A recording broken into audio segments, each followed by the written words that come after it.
For a little bit, he made it right back to this tree.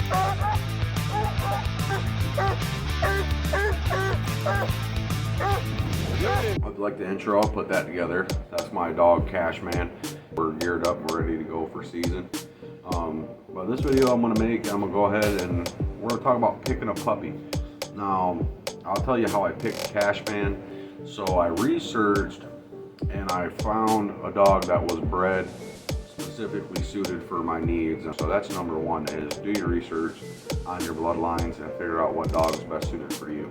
Number two, we're going to talk about picking pups, actually on scene, visiting a litter and picking puppies. But we're going to look at the sense of we're picking hunting animals here. You don't necessarily have to pick up two puppies. It's twice as much handful, twice as much feed, it's twice as much pressure on you to train two dogs. So go ahead and just pick yourself one pup. But when I pick two pups, I'll pick one of each of these kind of behavior traits out of a puppy. I like to pick a puppy when they're a little bit older, so I can actually really get a good idea of what their behavior is going to be like. The first kind of pup I'll pick is the one that don't care about you. They don't care about you, don't care about the pups, they don't care about the owner, don't care about nothing. The only thing it cares about is its nose on the ground, and it's just off going, searching into stuff, just nose on the ground, nose on the ground. Now, when you pick these kind of puppies, what ends up happening is they'll be a lot more tight-lipped of a dog, so you'll have to work a little bit better on them to get them rolling on their barks and tracking in the woods and stuff like that. You maybe even a little bit more on the tree work, but you're gonna have a phenomenal dog that's gonna probably turn out to be pretty accurate. It's been working its nose almost exclusively at a very, very young age, and they just love working that nose all the time. So push and track, push and track, push and track. One kind of pup I like to pick.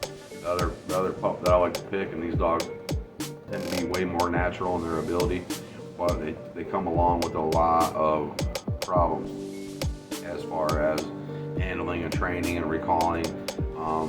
Just maybe, and they tend to be kind of dumb as a box of rocks, in my opinion.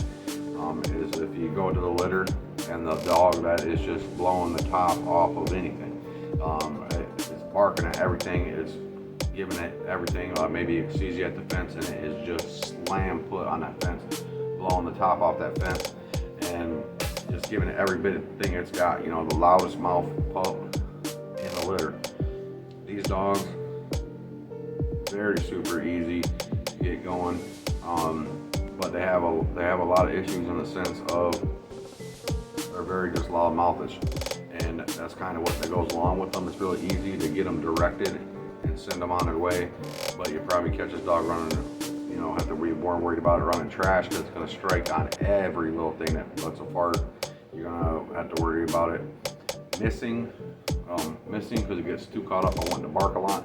But these make two very good dogs. I'm not going to put down one or the other, because I picked both these kind of dogs, so there's something to that. The idea of the loudmouth dog is it's a dog that you'll be able to get going really, really fast, and you won't have a whole lot of problems out of that dog very early on in stage of training. The problems are going to come later on. Maybe they'll hit a tree, quit it, go hit another tree, quit it, go hit another tree, quit it, go hit another tree, quit it. These kind of issues happen out of them really mouthy pups, in my opinion. But those are how you pick your puppies and where two pups that you want. You always want to make sure your puppies are healthy. They want to make sure they're functional. You want to make sure they're to your liking, and you don't have to pull any fancy tricks like putting scent on yourself and seeing what dog likes you most. Now, I don't like picking the social puppies, the puppies that as soon as you show up, they only care about you, they want to jump on you, they want to play with you, they want to be all over you.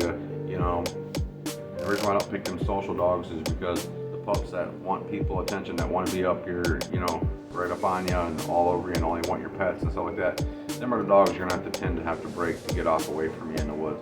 But thanks for stopping by, guys. Hope you like this video. If you like that intro, and welcome to the channel.